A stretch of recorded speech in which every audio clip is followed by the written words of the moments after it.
Okay, Parshas Vayeitzei, and also the month of Kislev has come, and we're approaching Chanukah. So we'll try in the coming weeks to connect the Sedra with Inyane Chanukah with topics that have relevance to Chanukah.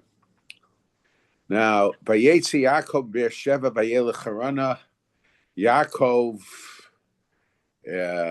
because Esav is determined to kill him, and also because he has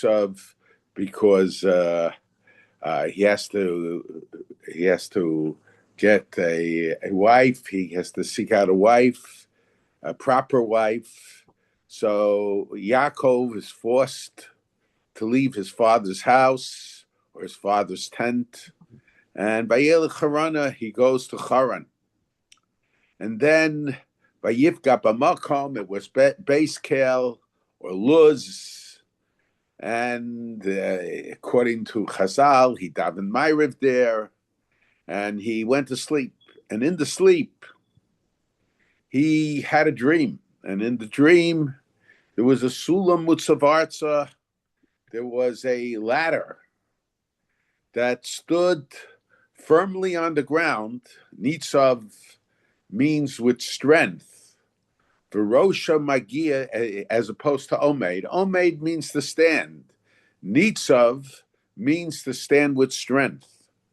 An officer is called a netziv because an officer is someone who is identified with having strength. So, and HaKadosh Baruch Hu, the presence of God is more apparent on top of the ladder. And there are malachim, there translate literally angelic figures that are climbing up the ladder and down the ladder. And God speaks to Yaakov in the dream, and he says, I am the God of your father Abraham, the God of Yitzchak, and the land that you are lying on it. I'll give it to you and to your descendants. Rashi points out, the Medrash says that figuratively, or maybe in the dream, HaKadosh Baruch Hu took all of Eretz Yisrael and folded it together and put it underneath Yaakov. I've mentioned in the past the symbolism that it has for us. In other words, only when we are present there, only when we settle in Eretz Yisrael, can Eretz Yisrael really be ours. The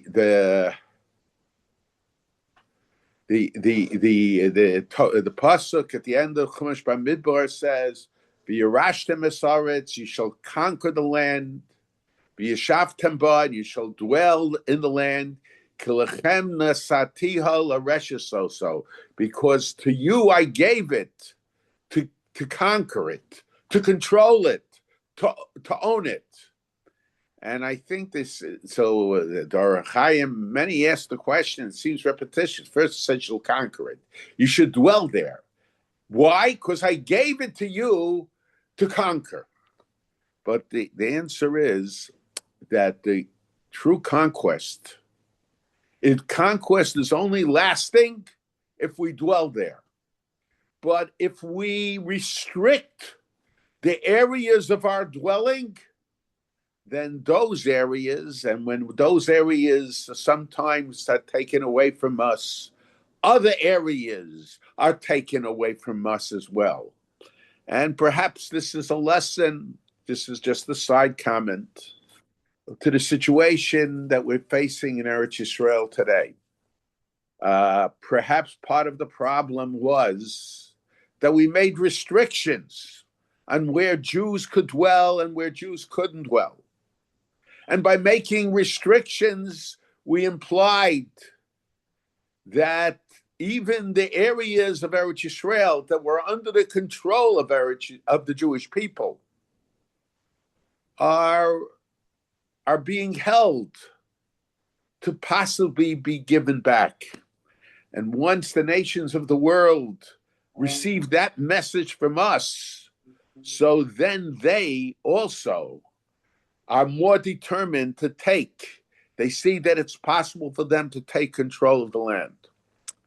Now, and then Vahaya, your descendants will be all over Eretz Yisrael, and I'll watch over you. And but the question is,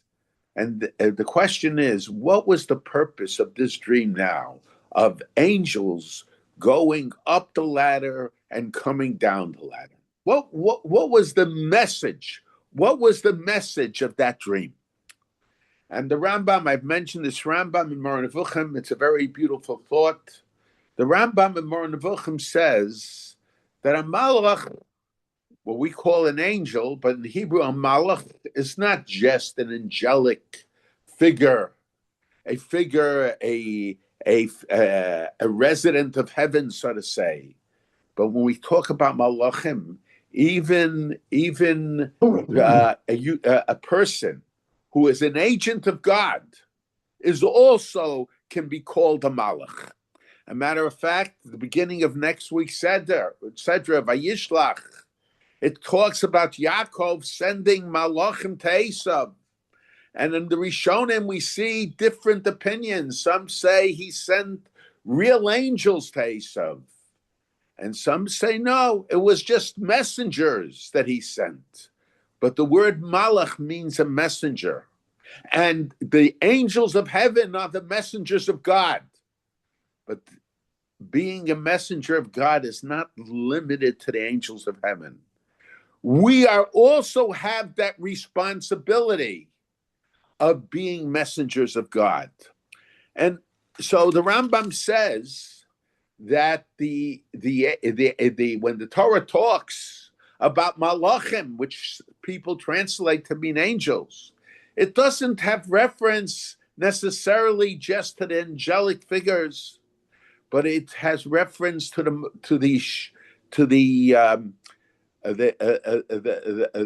Nevi'im, the prophets as well, because the prophets, like the malachim, are agents of God.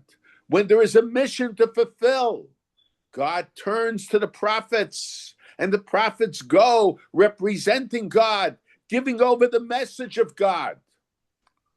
And so what's the idea, though, of Malachei Elohim, the angels of God, the agents of God, according to the Rambam, the Nevi'im, the prophets of God, going up the ladder and then going down the ladder. But in order to reach that status of being the status of being a angel and being a navi, of being a prophet of God, a person has to perfect himself. You're not endowed with a mission right away, or with a special mission. Every human being has a mission, and I should say every human being has a special mission, and especially every Jew has a special mission. No two people have the same mission, but the prophetic mission requires self-perfection. And the greater the mission, the more perfection that is necessary. If one wants to have a greater mission, he has to perfect himself to a greater degree. And the Nevi'im, the prophets, who had the mission of giving the message of God, of being the personal representatives of God to the world, before they could embark on their mission, representing God to the Jewish people, to mankind, they had to go into a state of self-perfection, of spiritualization. And that's the symbolism of going up the ladder. Because when you go up the ladder, that represents the idea of going down, going from the physical world into the spiritual world. But the Navi, the prophet, cannot stay on the ladder, even though God is on top of the ladder. But if he wants to fulfill his mission, after he goes through a process of self-perfection, of spiritualization, he has to go down the ladder. He has to retain that spirituality that he obtained by going up the ladder. But he cannot let that spiritualization stop him and hindering him from doing his mission. And it's very difficult for people who dedicated themselves to the service of HaKadosh Baruch Hu, to the spiritual life, to take that final step, to go down the ladder. And perhaps it's even more difficult to go down the ladder to fulfill the mission than to go up the ladder to perfect oneself. Because once somebody is in that spiritual world, it's not easy. It has challenges. First of all, the desire to be close to HaKadosh Baruch Hu. And somehow there are challenges that a person doesn't want to leave. But more than that, when a person goes down the ladder, having been in a spiritual world and now going down to a mundane world, to a certain degree, he's challenged to maintain that spirituality in the mundane world. How many times have we seen people who sat, then certainly they weren't Nevi'im, but people who really sat in yeshivas for many years and devoted themselves to Torah, devoted themselves completely to service of HaKadosh Baruch Hu. But then, when it became necessary for them to go out, to go down the ladder, and many of them had to go down the ladder because of personal reasons, because of family reasons. And people have to go on with their lives. And many of them had to go down the ladder to work on behalf of the Jewish people and on behalf of HaKadosh Baruch Hu, on behalf of God. But nevertheless, because when they were in that spiritual world, they did not prepare themselves to go into the other world, into the mundane world. Somehow they were not able to retain that spirituality. That is the challenge. And to a certain degree, this was the dilemma that Yaakov Avinu faced. The Torah tells us that Yitzchak had two sons. One was Esav, Ish Yodei Tzayed, a man who knew and loved to hunt. Ish Hasadeh was a man of the fields. And Yaakov Ishtam Yoshev Olim. Yaakov was a person who devoted himself totally to spirituality. He stayed in the tent. He didn't mix with people. And this made a dilemma. This was a dilemma for Yitzchak. Who should be his successor? On one hand, Yitzchak understood that Yaakov was a spiritual person. And on the other hand, Yitzchak felt that Yaakov did not have that ability to go out into the world and to be the leader of the Jewish people. And the Avos, when they were the leader of the Jewish people, they weren't just the leaders of the Jewish people of their generation. How many Jews were there in their generation? But they were the leaders of the Jews of all generations. Maisa Avos Simin Labanim. We look to the Avos, we look to the patriarchs, we look to the matriarchs, we look to former generations to get guidance, how we should act in our world.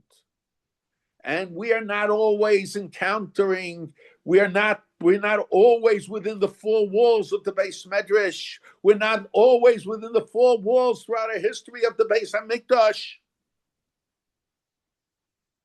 So if the Avos are to serve, the lives of the Avos are to serve as a guide for us, for future generations, the Avos had to encounter similar situations to the ones that the Jews throughout the generations are going to encounter. And consequently, it was necessary for Yaakov.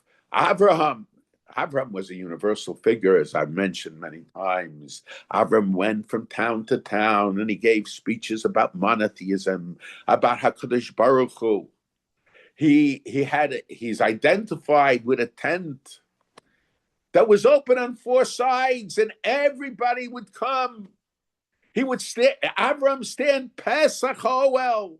Even when he sat by the door of his house, waiting to see if someone is passing by. Chazal tell us that the members of Sanhedrin, and there was civil war that took place by the Jewish people. There was a civil war that took place between Shevet Binyamin and the other Shvatim. Why is it that the situation reached such a level that a civil war, that so many thousands upon thousands of Jews were killed in a civil war? Why did it take place? Because the members of Sanhedrin, they should have spent one day going to one city and another day going to another city and a third day going to a third city. K'dei l'lamed liYisrael Torah v'derech eretz, in order to teach the Jewish people Torah and derech eretz. And it's true, there are occasions where the word derech eretz means manners, acting in the proper manner. But usually derech eretz, in the words of Chazal, usually means and how to make a living. So it was the responsibility of the Sanhedrin, of the members of Sanhedrin, not to stay in their tents, in their buildings, in their courtroom. Of course, they had to do that also, but they had to go from place to place. Because if they didn't go from place to place, they did not encounter the circumstances of those who they were leading. And to lead people, you have to be aware of the circumstances that they are facing. So, and because members of the Sanhedrin at that time did not go from place to place, they stood in their area and they said, whoever has a question, let him come to me. Because of this, the Jewish people did not get the guidance that they were supposed to get. And that unfortunately led to a civil war taking place where thousands and thousands of Jews were killed. So to be a leader of the Jewish people, a person has to be able to go down the ladder. The Navi, the prophet, he was one of the leaders he was a leader of the Jewish people, especially before there were kings. Who were the leaders? The Shoftim, the judges. But the Shoftim, for the most part, were Nevi'im also. So you had the Shoftim, the judges, you had the Nevi'im, you had the prophets. They were the leaders of the Jewish people. And the leaders of the Jewish people have to know how to leave their tent It doesn't mean they have to leave their tent on the first day. There are people that believe that on the first day they are from the leaders of the Jewish people. No.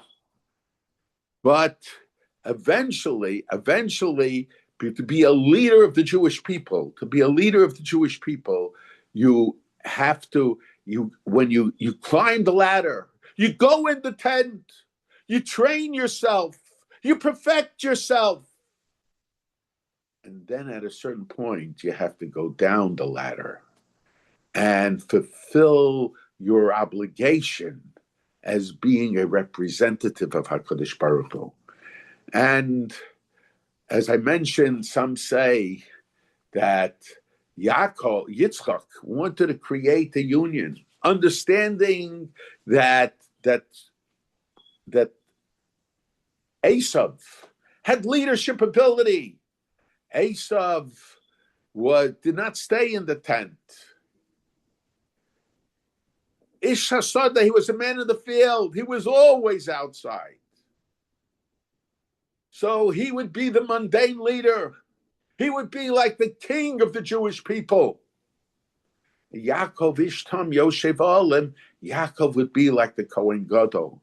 The bracha that he wanted to give to Esav, that ultimately, initially he gave to Yaakov, was a mundane bracha. But Rivka understood there couldn't be a union. There couldn't be an alliance between Yaakov and Esav. It is true. Yaakov up to that point was a Yoshev Olim. But Yaakov had to learn how to go down the ladder also. And this was the message. And this was part of Yaakov's dealing with Esav. This was part of Yaakov having to go to Lavan and dealing with a Lavan. Because leaders cannot just be dealing with yeshiva boys. Leaders of Klal Yisrael have to deal with all types of Jews and very often with non-Jews. And if they don't know how to deal with them, others assume that role. And of course, that's not the way it should be. It should be that it's the Chachamim, the religious leaders, ideally, they should have that ability to give leadership to all Jews and to know how to deal with the Umos Olam. The members of Sanhedrin Agdola had to know many languages. They didn't need to know all the languages because of the Jewish people. They had to deal with the whole world in terms of the Jewish people, of course, what was necessary for the Jewish people. So this is what the Torah is telling us, that this was the message that Yaakov Avinu had, that there is times when it comes necessary. Of course, you want to stay on top of the ladder.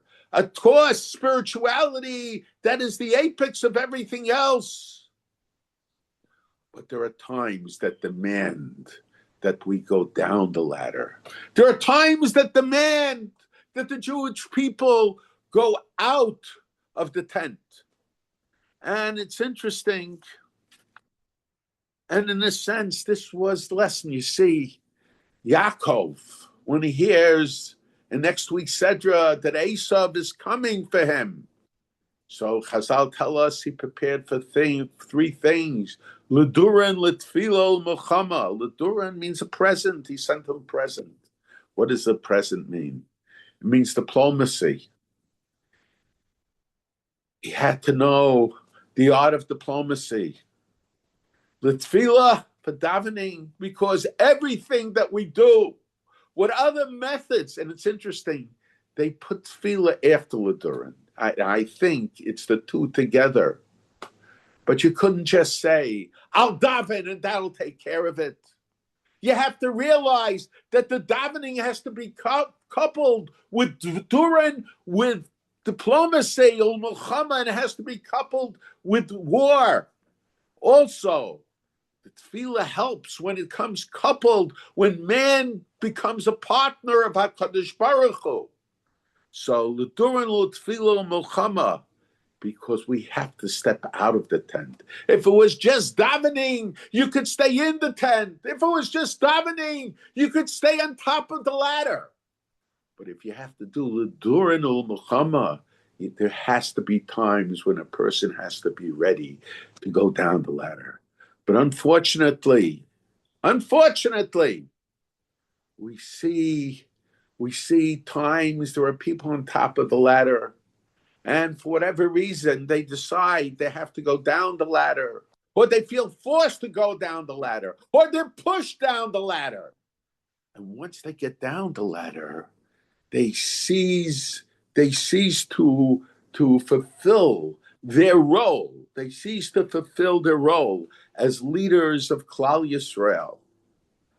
Because you can't be a leader of Klal Yisrael if you're only a leader, if your only focus is one group. It's only if your focus is on all of the Jewish people that you can be a leader of all the Jewish people. And I think, to a certain degree, this ability to recognize that not all situations are the same. There are situations where we can stay in the tent, and there are situations where we can go out of the tent. We're approaching Chanukah. And in regard to Chanukah, who were the leaders of the Jewish people? And it's very interesting. The Hashmonaim appointed themselves as king.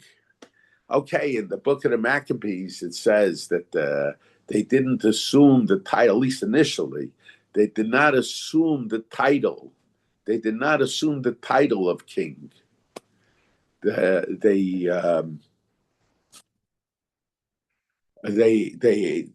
said when they appointed Yehuda, they appointed him as Nasi, and they said that when a Navi will come and buy Sheni, at least, I'm not talking about the first generation of Vayeitzei Sheni, but for most of the duration of Vayeitzei Sheni, there were no Nevi'im, there were no prophets, there was no Ruach HaKodesh, Chazal tell us.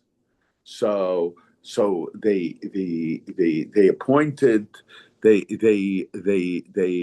said that until a Navi comes, and the Navi will tell the Jewish people who from Shevet Yehuda should be a king, because in Parshas Vayechi the Torah says, "Lo Yasur Shevet Yehuda." Once a king is appointed from Shevet Yehuda, once a king is appointed, once David was appointed king, you are not allowed to appoint other people as kings, and so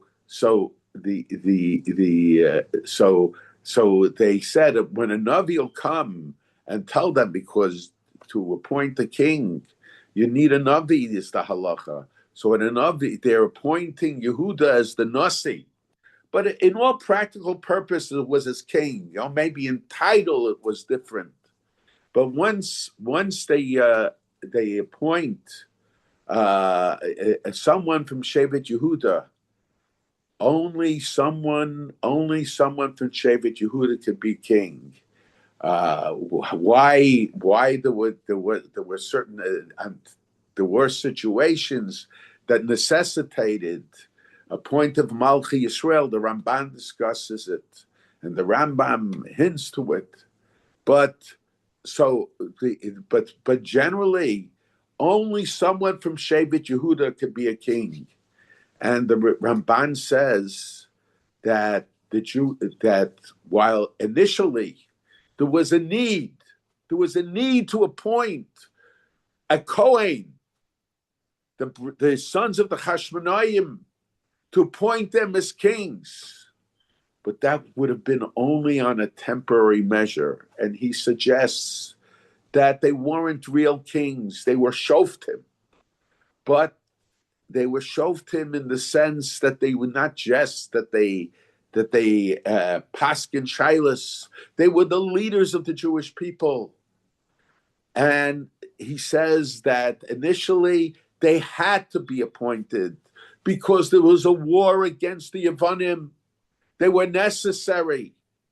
And it was necessary to appoint Kohanim. Even though besides the general din, there's a special Zeres HaKosov that says a Kohen can't be a king.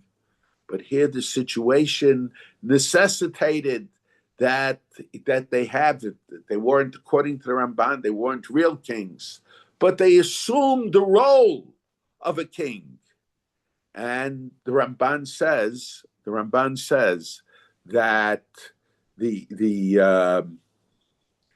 because they assumed the role of the king, he said, as soon as it was no longer necessary, they should have relinquished that position, and they should have given it over to someone from Shevet Yehuda. But because they didn't do that, they were punished. That there are no descendants of the Chashmonaim. The Gemara in Bava Basra tells us if somebody says that he's a descendant of the Chashmonaim, he's really from their avodim, from their servants. He's a slave. He's not a real, certainly a halachic descendant of the Chashmonaim. And why were the Chashmonaim, he says, were Chasidei Elyon? They were the most righteous of the righteous. But nevertheless, they were punished because they should have relinquished their kingship. And they didn't relinquish their kingship. But they were able to assume that role. Even though halachically they didn't have the status. Halachically they were able at the very beginning. Why?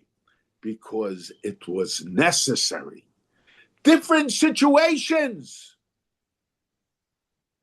make certain things that under normal circumstances wouldn't be proper to be proper. And here the Ramban, when he emphasizes it, he says, what was the role that made it necessary to appoint the Kohanim as kings? It was because of the war against Yavan, against the Greeks. To a large degree, we can attribute it to the fact, because as we see from the Rambam, that so many Jews, initially at the very beginning, were misyavnim. They couldn't trust anybody. They couldn't put the fate of the Jewish people in the hands of anybody unless they were sure. And they were only sure about their own family. They were only sure about the Chashmonaim, because so many people became misyavnim. So the situation became of such nature that the irregular approach was not proper.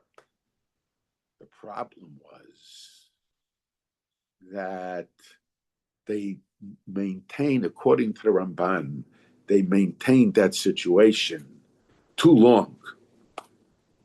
So the lesson of the Chashmonaim is the Kohanim didn't go to war. Kohanim didn't go to war.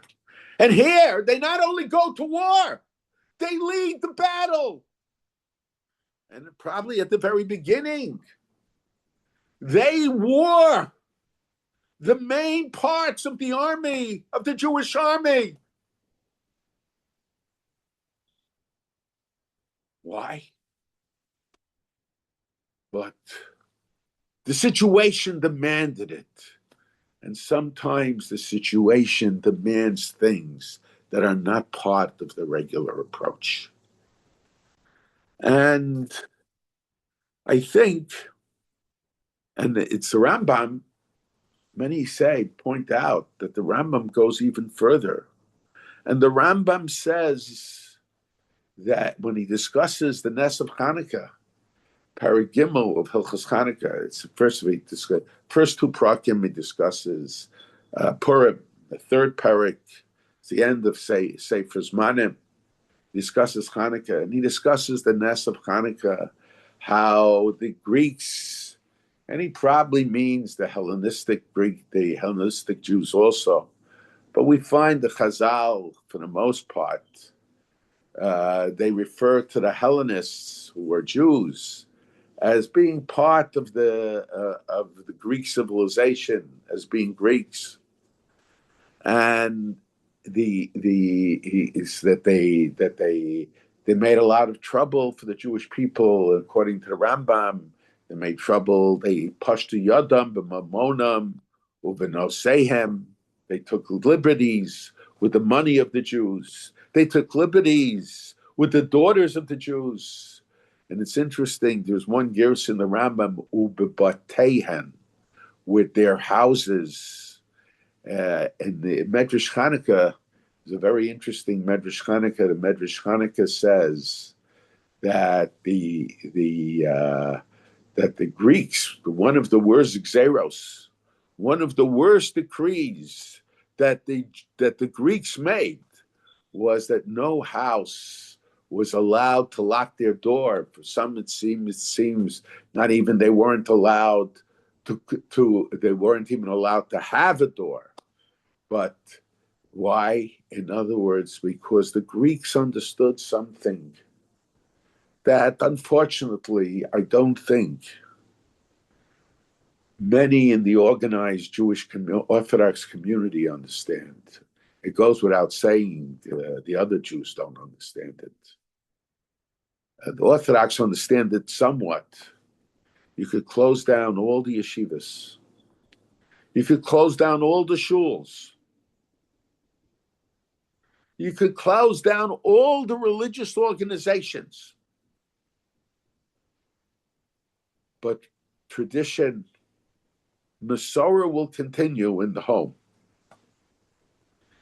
And to prevent the Masorah from continuing in the home,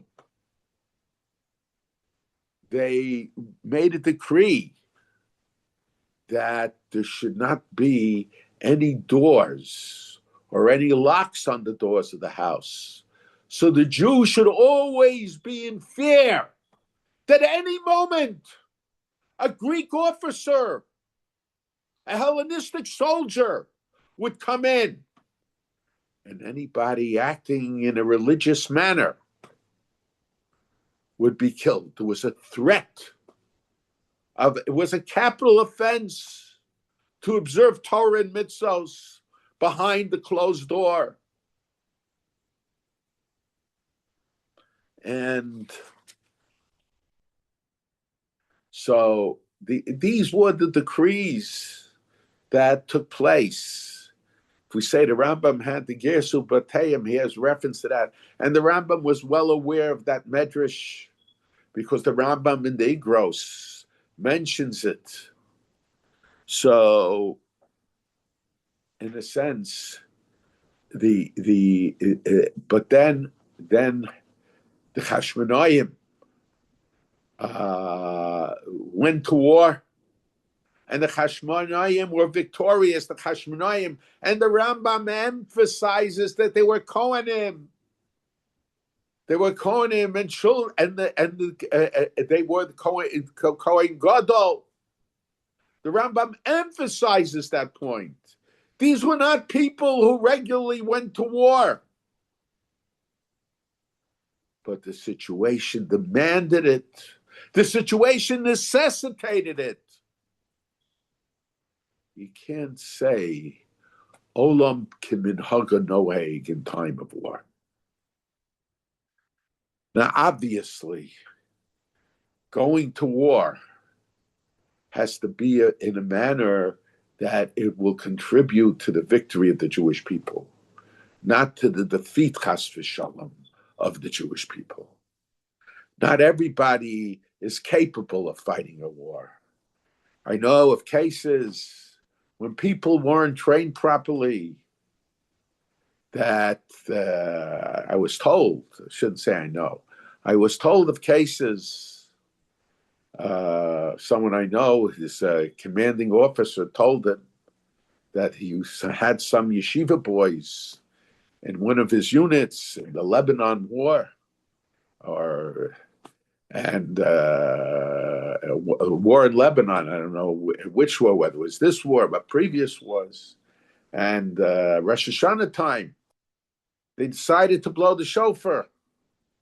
Uri Yeshenim and Tidmaschem, the Rambam says. Unfortunately, it wasn't just the Jews that were woken because of the sound of the shofar. You have to know how to be a soldier. If you're going to the army, will not contribute to the Jewish people winning the war. It's better that you do something else. You could do something to help the Jewish people. Of course, the davening, the learning, that's all very important. But sometimes it demands that we do other things also. Even if you're not the person for the war, but you can help out in other ways. Sometimes I'm not saying in all situations, and I'm not saying with every person, but there's sometimes that's help that is necessary, whether it's in the hospitals or wherever, to substitute for the people who are on the battlefield. But one thing we have to recognize the role that those who are on the battlefield are playing. You understand? That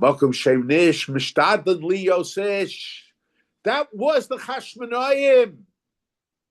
Chasidei Elyon, the Ramban refers to them.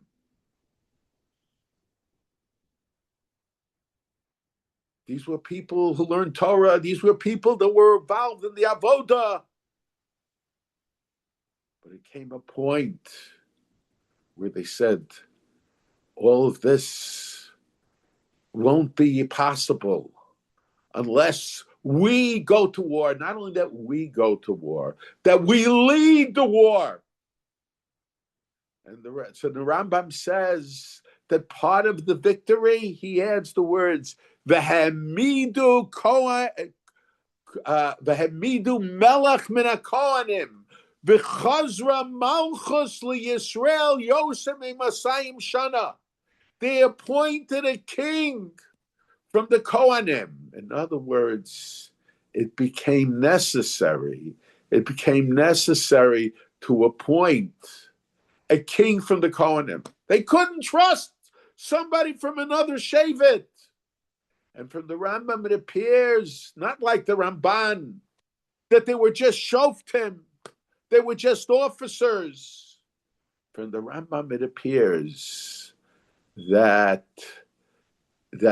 they had a din of melech. They had the status of a king. And there was a question asked. My uncle asked the question. He says, we know the halacha is that you can't appoint a king unless there is a navi, unless there is a prophet that tells you who to appoint. Okay, the special necessity gave them the ability to appoint the king. So the Rambam Shita is that there was a special necessity.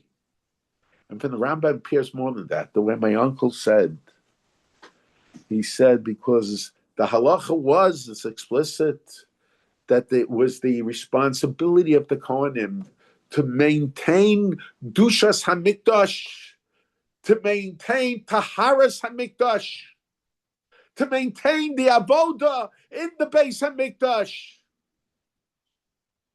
And at that point, where so many Jews had been involved previously with the Hellenists, there was a doubt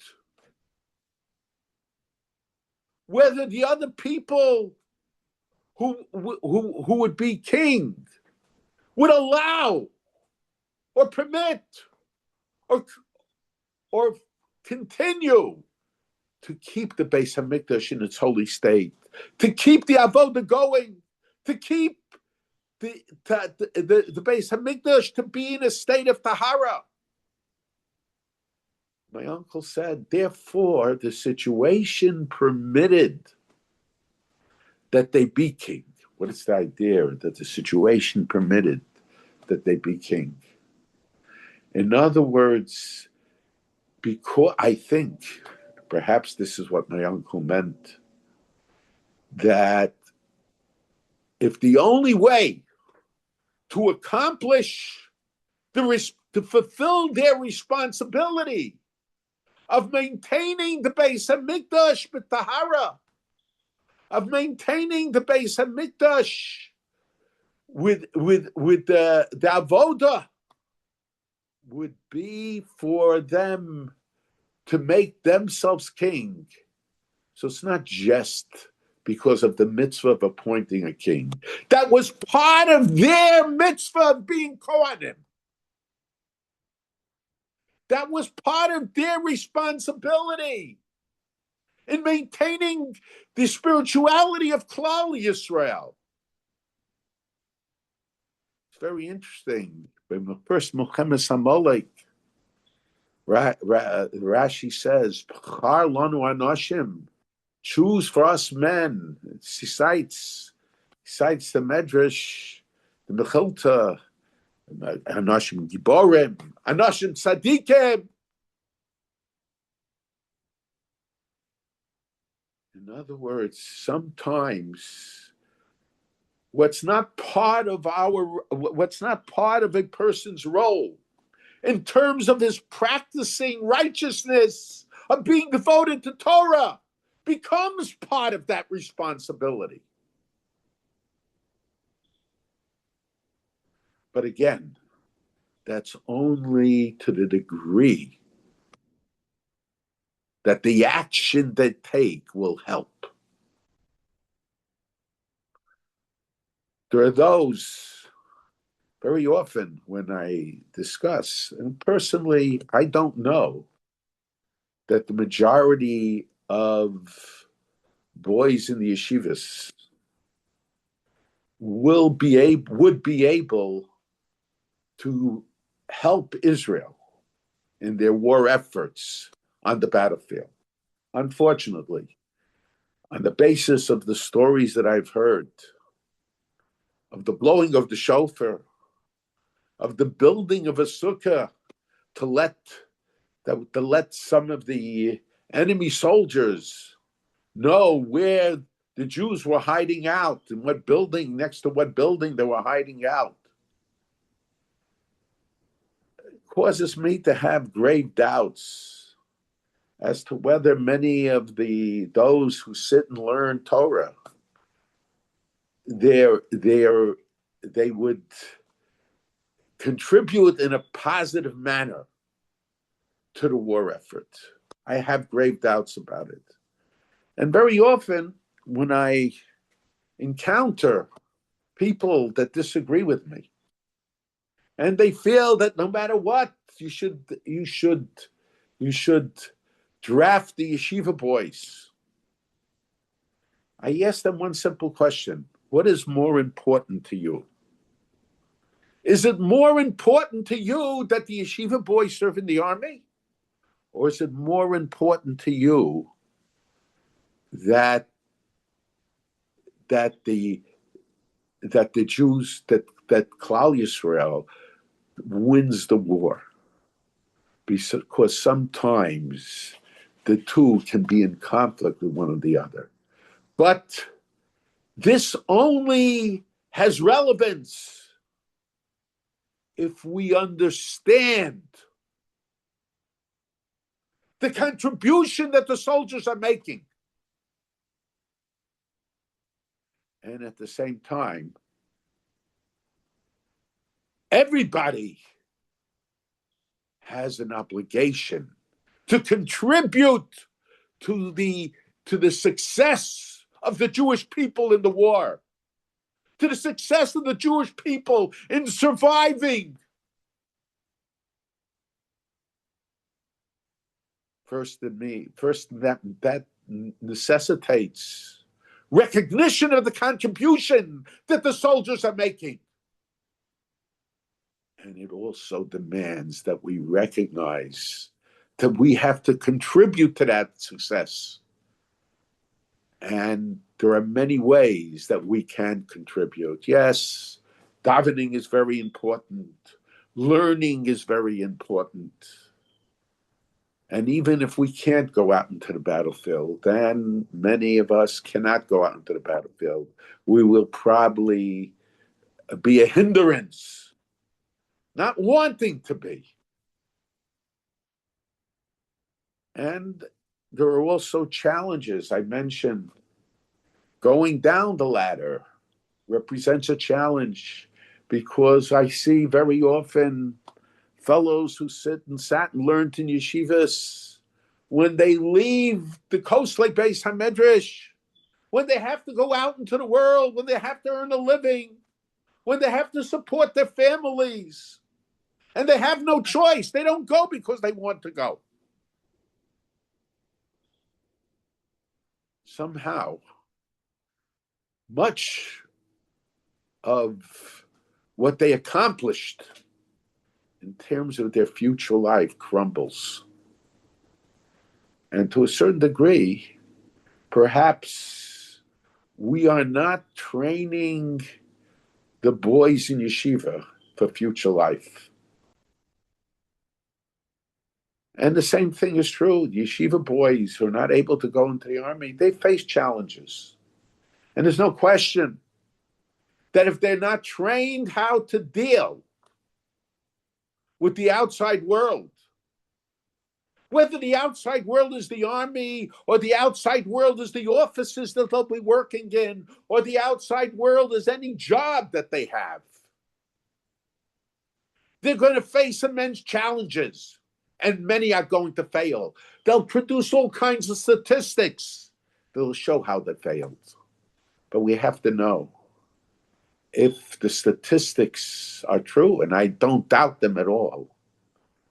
Part of the problem is that when we train children before they become adults, when we train them to become adults, we only train them to have commitment in a given milieu. You know, in the old days in America, there were many who went by the wayside. It's true. But then you saw many people who came from Jewish homes, but they didn't have the Jewish education. They didn't have the day school system. They didn't have the yeshivas that we have today. When I was a boy, these were the adults that I met in shul. And nevertheless, they remained committed to Torah and mitzvahs. Because the training that they were given was training for whatever their situation will be. And today, Baruch Hashem, we have yeshivas, we have Torah, but we can able to learn Torah. But not everybody is going to end up in Lakewood. You can't educate somebody and assume that he will remain committed to Torah mitzvahs just because he's going to live in a frum community, just because he's going to live in a Torah community. Yes, that might be ideal in many cases, and I'm not saying in all cases. And even being in a frum community, we know, unfortunately, many people living in a frum community, especially those running away from Eretz Yisrael, and they want to, on one hand, they want to rid themselves of the life that they had in Eretz Yisrael. They weren't trained for other situations. On the other hand, they want to live next to Jews. And they'll go to frum communities, but they'll give up their commitment to Torah mitzvos. They'll have partial commitment to Torah mitzvahs. People from some of the best families of Gdolei Yisrael. And when I talk about families of Gdolei Yisrael, I'll say families of Gdolei Yisrael in all circles.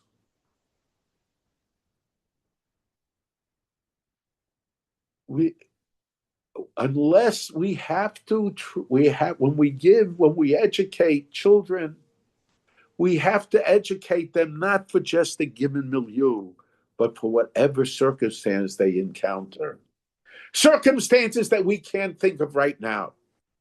And this is my Savo similar bonim. The message to Yaakov Avinu is you have to serve as an example to Jews of all generations. It's not enough to go up the ladder. There are times when you have to go down the ladder. There are times that you have to leave the tent. On behalf of HaKadosh Baruch Hu, on behalf of Klal Yisrael. And myself a similar bonim. When we train our children, yes, we want them to be able to devote their whole lives to Torah in many cases. We want them to be dedicated, but we never know how the situation will change. Look what happened to the Jews in Europe. And then they had to flee. Those who survived had to flee to other situations, other neighborhoods. And even in the United States, don't we see the changes that are taking place? Who knows what other changes are going to take place? And who knows where people will be able to make a living? Who knows what special needs children will have, and parents will have to move to other areas. And who knows about children? They talk now about children that are rebelling, so they make special yeshivas for them. Like they're going to assume that everything is going to turn out perfect. Not every child is going to stay learning Torah his whole life. And we have to prepare for those milieu. And even those that we are sure, which is a figment of people's imagination, that they can be sure about it.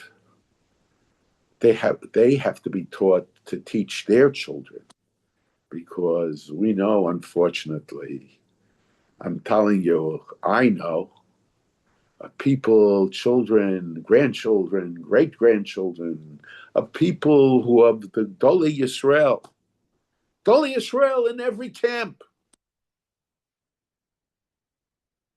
that not exactly find themselves in the same situation as their ancestors.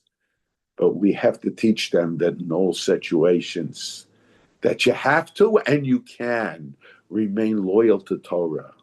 And if we give them the opposite impression, when they encounter those situations, they don't understand the lesson of the Chashmonaim, who encounter those situations for all of Klal Yisrael. If we don't learn from the lesson of Yaakov Avinu, who got the message of going down the ladder, who finally understood that he has to leave the tent. Yes, it's important to be in the tent, but there will be situations that your descendants will be outside the tent. If we don't understand that, then we will not be preserving Torah in the manner that we should. It's important to understand, to be a true leader of Klal Yisrael, you have to understand the changing circumstances.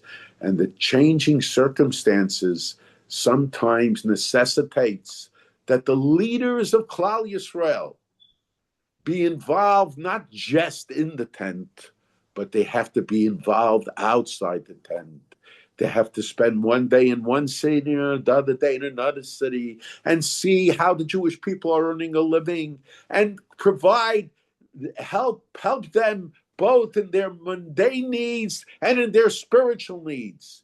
Because the mundane needs sometimes takes control of the spiritual needs, and the spiritual needs, to help the spiritual needs somehow guide them with their mundane needs. True leaders of Klal Yisrael are not people that are leaders in a given situation in the tent, but they are leaders of Klal Yisrael when they go down the ladder and go to the Jews in all areas and give them guidance both in Torah and in Derech Eretz. Okay, Shakoach or Moshe. Just give it a second for any questions.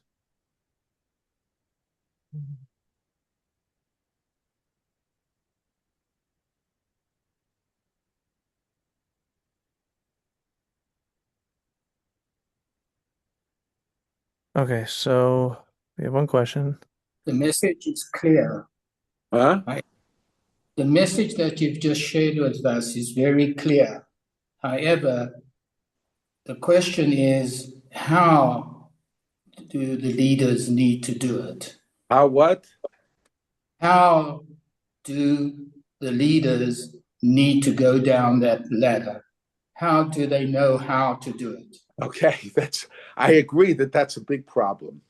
Well, I think, let's say, if you first of all, by recognizing the importance and the contribution of those that are down the ladder, there is an attitude.